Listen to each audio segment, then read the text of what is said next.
৭ই নভেম্বর জাতীয় বিপ্লব ও সংহতি দিবস উপলক্ষে কুমিল্লার দেবিদ্বার উপজেলা বিএনপির উদ্যোগে আলোচনা সভা ও র্যালি অনুষ্ঠিত হয়। বৃহস্পতিবার সকালে ঢাকা-চট্টগ্রাম মহাসড়কের উপজেলার বাগুর বাসস্ট্যান্ডে আলোচনা সভা শেষে কয়েক হাজার নেতাকর্মীদের নিয়ে মহাসড়কে এক র্যালি অনুষ্ঠিত হয়।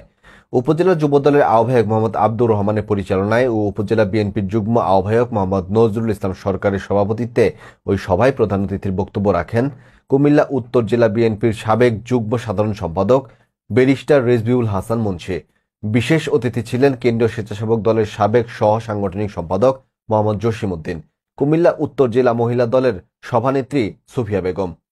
বক্তব্য রাখেন দেবিদ্বার পৌর বিএনপির সাবেক সহসভাপতি মোহাম্মদ সুদন ডিলার, সাবেক সাধারণ সম্পাদক অধ্যাপক সুলতান কবির আহমেদ, পৌর বিএনপির সভাপতি মোহাম্মদ নজরুল ইসলাম, সাধারণ সম্পাদক আব্দুর রহিম, উপজেলা মহিলা দলের সাধারণ সম্পাদক নার্গিস আক্তার, উপজেলা যুব দলের যুগ্ম আহ্বায়ক সালাউদ্দিন রুহুল, মোহাম্মদ জাকির হোসেন, মনিরুল হক সরকার, রবিউল আওয়াল সাইফুল, পৌর স্বেচ্ছাসেবক দলের সাবেক সাংগঠনিক সম্পাদক মোহাম্মদ বিল্লাল হোসেন বিল্লু, পৌর স্বেচ্ছাসেবক দলের যুগ্ম আহ্বায়ক জহিরুল ইসলাম, কুমিল্লা উত্তর জেলা ছাত্রদলের সদস্য মোহাম্মদ নাজমুল ইসলাম ও উপজেলা ছাত্রদলের নেতা বিল্লাল হোসেন সহ